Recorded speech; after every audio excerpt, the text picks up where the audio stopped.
Bueno, hola a todos, ¿cómo están? Espero que estén muy bien. Bueno, la idea de este video es abordar algunas cuestiones más que nada prácticas relacionadas a lo que es el control de reacción mediante TLC. Todas las cosas que les voy a contar ahora en este video, yo solía contárselas previamente a ingresar al laboratorio a realizar el trabajo práctico.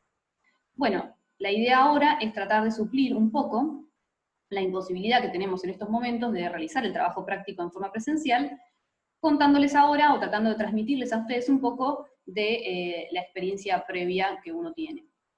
Así que bueno, para empezar me voy a ocultar y entonces vamos a comenzar. Bueno, el primer día que nosotros ingresábamos al laboratorio íbamos a alargar la reacción, ¿sí?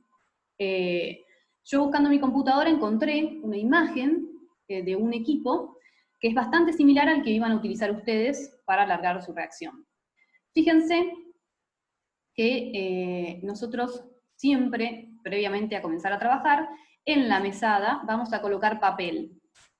Eso es porque si ocurre el derrame de algún reactivo o algún solvente, nosotros podemos rápidamente juntar el papel y limpiar entonces más fácilmente el derrame o lo que haya ocurrido. Y ese papel tirarlo en el recipiente de residuos correspondiente.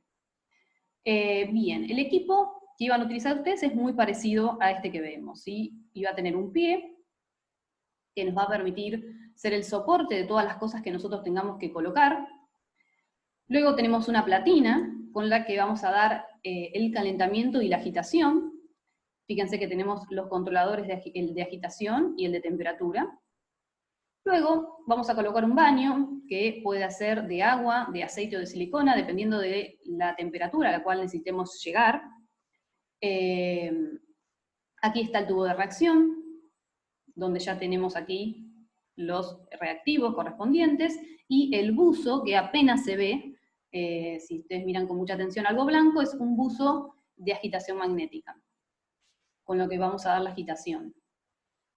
Luego, como todas las reacciones que ustedes van a hacer son a reflujo, le van a adaptar en la parte superior un refrigerante, donde ustedes tienen una entrada de agua fría y una salida, ¿sí? El tubo de reacción va a estar sujeto a este pie con una agarradera y una doble nuez, ¿sí? El tubo de reacción, ustedes lo que hubieran hecho en el laboratorio es buscar un tubo de reacción limpio y seco, lo hubieran pesado, hubieran anotado el peso del tubo vacío, y entonces hubieran colocado adentro del tubo las cantidades de reactivo que correspondieran. Hubieran incorporado luego el catalizador, el solvente, en el caso de que la reacción lo requiriera, y entonces, una vez que llegaba al baño la temperatura, iban a armar el equipo y iban a alargar la reacción, y a comenzar el tiempo de la reacción. Fíjense en esta otra imagen, que es un poco un zoom del tubo de reacción. Ponemos siempre el termómetro sumergido en el baño para poder ir controlando la temperatura a la cual transcurre la reacción y poder regular en el caso de que lo necesitemos. El termómetro usualmente lo vamos a dejar todo el tiempo sumergido para controlar la temperatura y lo vamos a sujetar con estas pinzas de madera que ven aquí, ¿sí? Bien, entonces ustedes lo que iban a hacer es largar la reacción y pasado un determinado tiempo iban a hacer un control de reacción, ¿sí? ¿Cuándo hacíamos ese control de reacción? ¿Cómo definimos el tiempo de control de reacción? Bueno, usualmente uno se va a basar en los datos que hay reportado en literatura, siempre y cuando las reacciones ya estén reportadas, ¿sí? La mayoría de las reacciones que van a hacer ustedes son reacciones que ya están reportadas en literatura y por lo tanto podemos basarnos en esa información para tomar esa decisión. La mayoría de los tiempos de control de reacción que van a realizar ustedes están establecidos más o menos en la mitad del tiempo total de reacción, ¿sí? Si uno no supiera, y porque es una reacción novedosa, bueno, uno puede basarse o bien en información que haya de compuestos relacionados, o, bueno, intuitivamente hacer un control de reacción a 10 minutos, 20 minutos, para ir observando el avance de la reacción, ¿sí? Entonces, lo que ustedes hubieran hecho para hacer el control de reacción en el tiempo estipulado, supongamos 10 minutos, y van a agarrar una pipeta Pasteur, y entonces van a agitar el medio de reacción para homogeneizarlo bien y tomar una muestra representativa de todo el medio de reacción, de todos los componentes que estén en el medio de reacción, y vamos a tomar con una pipeta Pasteur apenas unas gotas, y la vamos a colocar en un vial limpio y seco previamente pesado. Y entonces así tenemos nuestra muestra del medio de reacción, por ejemplo, a los 10 minutos. ¿Sí? Entonces la reacción la vamos a dejar que transcurra, y entonces nosotros nos vamos a ir a hacer la TLC. Bien, entonces, ¿qué vamos a sembrar en la TLC? ¿Sí? Además de, por supuesto, el medio de reacción. Las placas de TLC, como les conté un poco en el ejemplo que les subí el otro día del ejercicio del seminario, son placas de aluminio con sílica gel F254. ¿Sí? Los cromatofolios que se compran en realidad son más o menos de 20 por 20 centímetros, pero nosotros los recortamos en placas más pequeñas de 2 centímetros por 5 centímetros. ¿Sí? Este tamaño de placa nos permite trabajar cómodamente con 3 calles. Se pueden sembrar 4 o más, pero hay que estar un poco más canchero para hacer la siembra, digamos. Entonces, usualmente nosotros vamos a sembrar 3 calles. ¿Y qué vamos a sembrar? Bueno, lógicamente el medio de reacción. ¿Y qué otra cosa? Bueno, como les comentaba o lo charlamos en el ejemplo del ejercicio del seminario, uno suele sembrar el patrón del reactivo en defecto. ¿Qué otra cosa? Bueno, si se puede, y si lo tenemos, vamos a sembrar un patrón del producto. Ahora, puede ocurrir que si la reacción es novedosa, por supuesto, un patrón del producto no vamos a poder sembrar. Entonces es interesante poder discriminar o poder identificar la mayor cantidad de manchas posibles que aparezcan en el medio de reacción. Entonces, una opción puede ser sembrar un patrón de reactivo en exceso. Puede ocurrir, además, de que no podamos sembrar el reactivo en defecto, o bien porque se descompone, o bien porque es muy volátil y no lo vamos a poder visualizar durante el revelado. Entonces, bueno, una alternativa, como les digo, es sembrar el otro reactivo, el que está en exceso. Bien. Entonces, tenemos que preparar las soluciones de los patrones. Y vamos a preparar la solución entonces del patrón del reactivo en defecto y la solución del patrón del producto. Ahora bien, si tenemos que preparar una solución, tenemos que definir una concentración. ¿Y qué concentración vamos a sembrar? Bueno, usualmente nosotros solemos trabajar con soluciones que tienen una concentración de 1 miligramo cada 0,1 mililitro de solución. ¿Sí? Entonces, ¿cómo vamos a preparar estos patrones? Bueno, si es un sólido, vamos a pesar una punta de espátula, ¿sí? Y entonces vamos a hacer la relación. Si yo necesito 1 miligramo cada 0,1 mililitro, ¿sí? Entonces, la masa que pesa esa punta de espátula, ¿cuántos mililitros de solvente necesito agregar en el vial para hacer la solución de esta concentración? Si el reactivo fuera líquido a temperatura ambiente, lo más cómodo es poner unas gotas con una pipeta Pasteur y entonces pesar en la balanza cuánto pesan esas gotas. También se podría medir el volumen y con la densidad transformarlo en masa. Pero es más sencillo en términos prácticos hacer esto que les digo, pesarlo en la balanza. Y hacemos la dilución. Ahora, ¿con qué hacemos la dilución? ¿Qué solvente usamos para preparar los patrones, las soluciones de siembra? Bueno, el solvente tiene que ser un solvente adecuado, que significa que lo que tiene que hacer es disolver correctamente la muestra y por supuesto no destruirla, ¿no? Entonces, bueno, tendremos que conseguir un solvente que nos disuelva esa cantidad de masa que tenemos en el vial, perfectamente, ¿sí?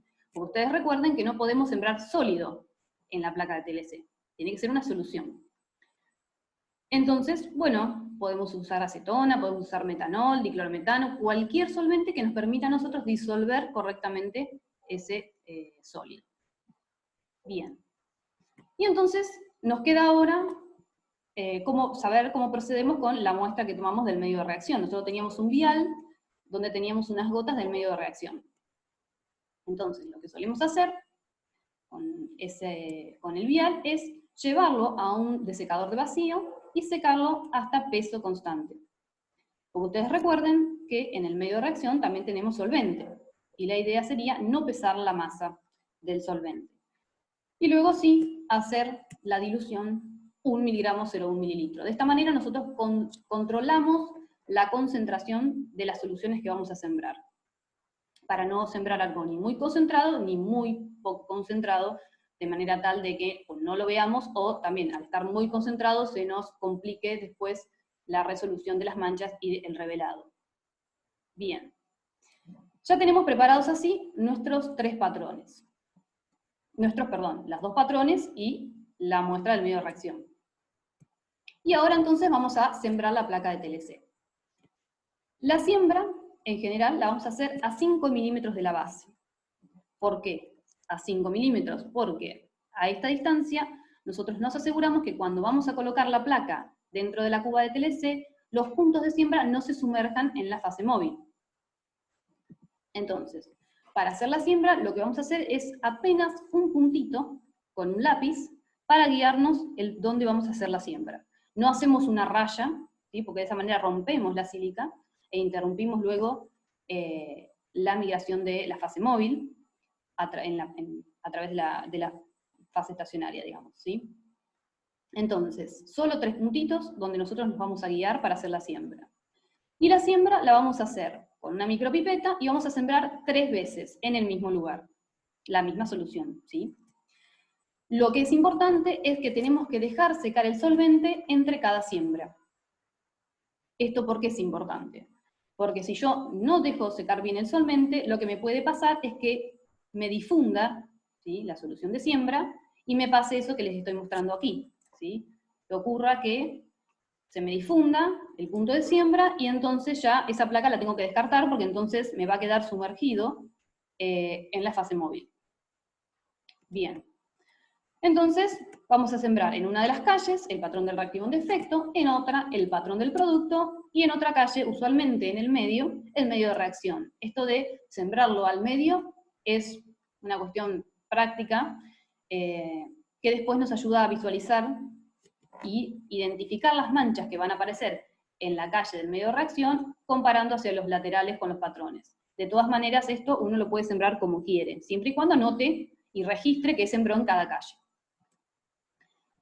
Un dato es que solemos chequear la siembra, cómo viene la siembra al UV. Ustedes recuerden que, como les dije, la placa de TLC tiene, es F254, ¿sí? La sílica gel es F254. Eso implica que fluorece toda la placa verde, ustedes la vieron en el ejemplo del ejercicio, cuando la exponemos a la luz UV 254 nanómetros. Entonces, y yo les comenté que a veces por concentración, si bien los compuestos no absorben por sí mismos, lo que vemos es que se opaca la fluorescencia propia de la placa. Entonces, cuando nosotros estamos sembrando en un mismo punto, podemos controlar la siembra al UV y ver los puntitos, ¿sí?, cómo está esa siembra y si necesitamos sembrar más, concentrar más, o estamos bien para luego el revelado. Bien. Bueno, ya tenemos sembrada la placa de TLC. Ahora lo que tenemos que hacer es elegir y preparar la fase móvil. Muchos de ustedes estuvieron preguntando en el foro cómo seleccionan la fase móvil, ¿sí?, o cómo pensarlo. Bueno, usualmente lo que hacemos es recurrir a la información de literatura, lo que ya está reportado. Si el compuesto está reportado, vamos a tratar de trabajar con la fase móvil que ya se utilizó, lo que no significa que nos va a dar el mismo resultado a nosotros, pero podemos partir de ahí. O también de compuestos similares, lo mismo, no significa que vamos a obtener el mismo resultado, simplemente es un punto de partida. Como muchos de ustedes estuvieron haciendo, lo que hay que hacer es pensar también en las características de polaridad de los compuestos que vamos a correr en la TLC, ¿sí? Y plantear entonces, elegir un solvente que nos parezca adecuado en función de las características de polaridad, si son muy polares, si son no polares, si son intermedios, ¿sí? Y bueno, y en definitiva, vamos a realizar pruebas, ¿sí? Usualmente, supongamos que es un compuesto novedoso, entonces uno hace pruebas, entonces, pensando en las características de polaridad y en algunos datos que tenga de literatura de compuestos similares, elige un solvente, usualmente un solvente único, y en función de los resultados que obtiene, plantea modificaciones, o ya sea utilizar otro solvente o alguna mezcla de solventes para modificar levemente la polaridad de la fase móvil de acuerdo a lo que necesite. Entonces, ustedes en la cuba lo que van a hacer es colocar una determinada cantidad, un volumen de fase móvil. ¿Cómo sabemos cuánto volumen? Bueno, esto va a depender del tamaño de la cuba con la que estemos trabajando, y la idea es que de vuelta, como les mencioné hoy, los puntos de siembra no queden sumergidos en la fase móvil, ¿sí? Tiene que ser una altura de fase móvil suficiente para que la fase móvil ascienda por capilaridad, pero no se sumerjan los puntos de siembra. En las placas que trabajamos nosotros en el laboratorio, en las cubas, perdón, que trabajamos en el laboratorio, vamos a usar un volumen final de 5 mililitros, ¿sí? Entonces, si, por ejemplo, vamos a usar como fase móvil diclorometano, vamos a tomar una pipeta de 5, vamos a medir 5 mililitros de diclorometano y lo vamos a colocar dentro de la cuba, la vamos a tapar y la vamos a dejar saturar.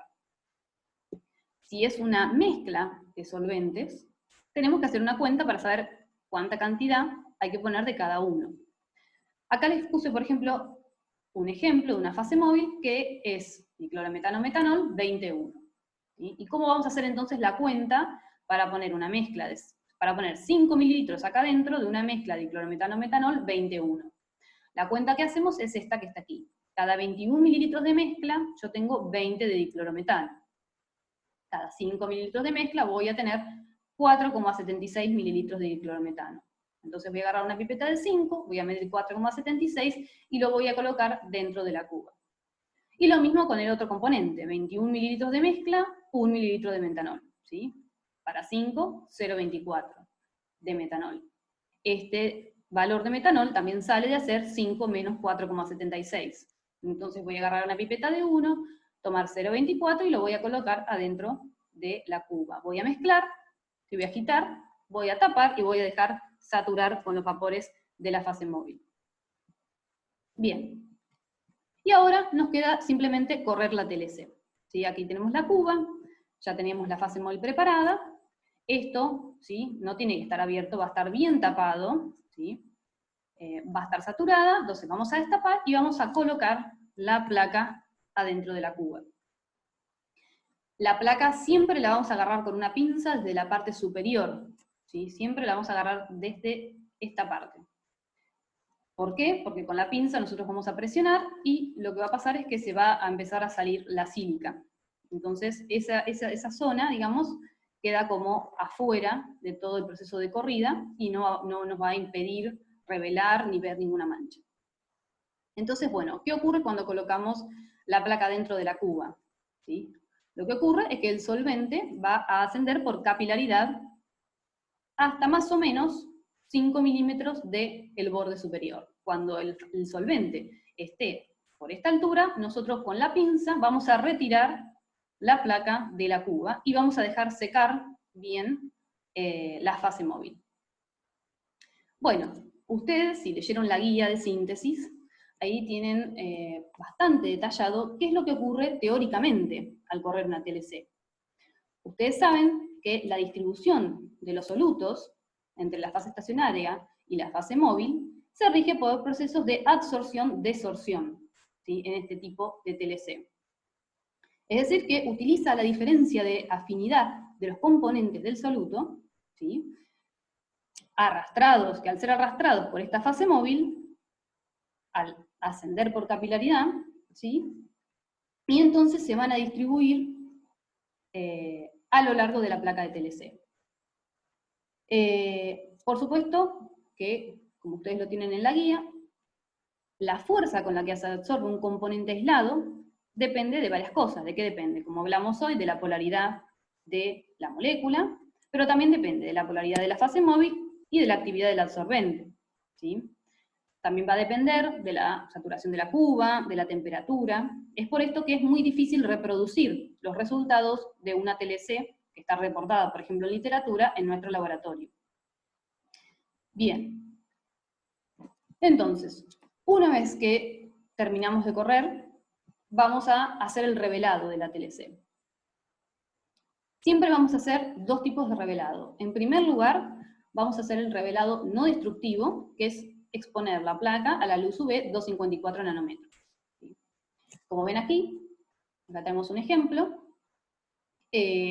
La placa se observa verde, ¿sí? Y bueno, los compuestos que tienen absorción por sí mismos, los vamos a ver coloreados, en general azul oscuros, o de este tipo, ¿sí? De coloración, bastante oscuro.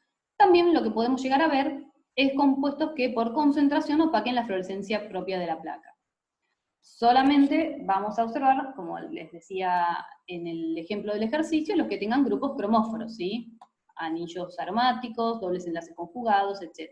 O bueno, esta cuestión de que estén muy concentrados y por lo tanto los podamos ver gracias a la fluorescencia propia de la placa. Si la placa no tuviera esta fluorescencia, no los podríamos ver, ¿sí?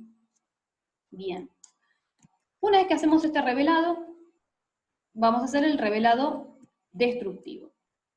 El revelado destructivo nos permite observar la mayoría de los compuestos. Y el revelado que vamos a hacer hay distintos tipos de revelados destructivos.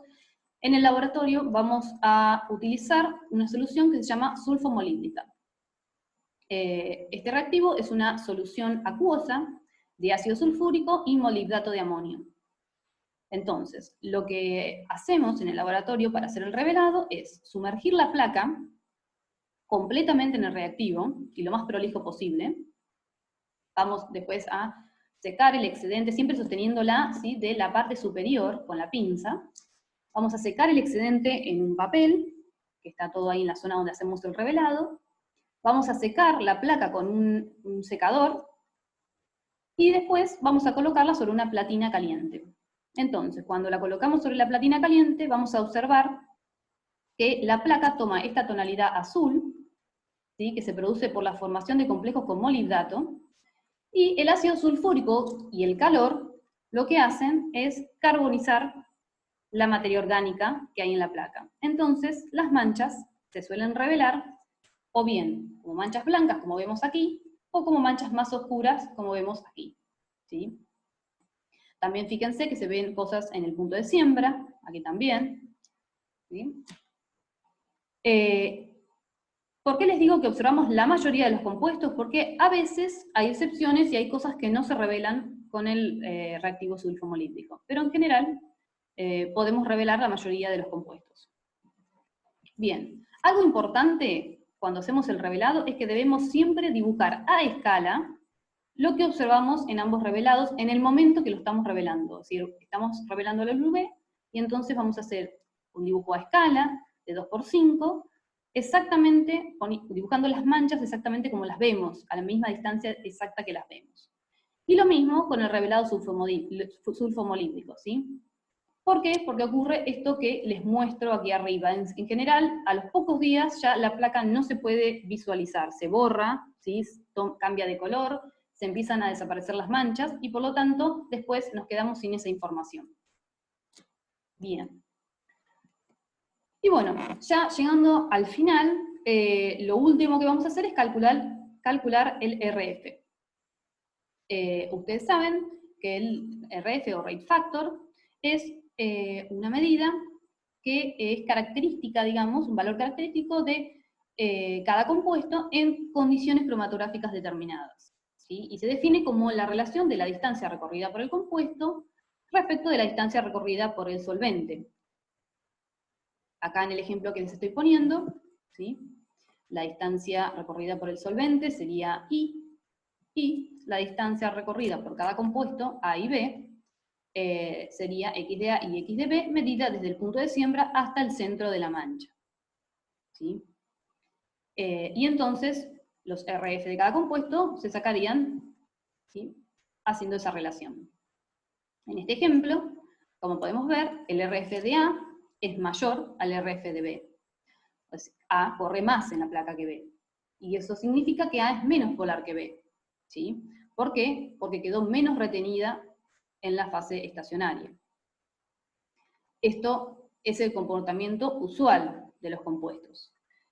Ustedes saben que solo se pueden establecer comparaciones de RF de dos compuestos cuando se eluyen juntos en una misma placa, ¿sí? Esto es importante. Porque el RF ¿de qué depende? Depende de varias cuestiones. Depende de la saturación de la cuba, de la actividad del absorbente, de la polaridad de la fase móvil, y también de la concentración y composición de la mezcla que estamos sembrando, ¿sí? Entonces siempre el RF nos permite hacer comparaciones dentro de una misma placa, no es reproducible, ¿sí?, y no es algo que nos permita identificar. Se puede sacar el RX, que es con respecto a la distancia recorrida por el patrón, pero siempre dentro de una misma placa, y cambiando en general sirve para identificar, para caracterizar y uno puede hacer, por ejemplo, distintas fases móviles, ir variándolas, y entonces calcular distintos RF, ¿sí? Y ir comparándolo con el patrón. Es una forma de caracterizar, pero no nos permite identificar. Bueno, esto ha sido todo, y bueno, nos vemos en el próximo encuentro entonces.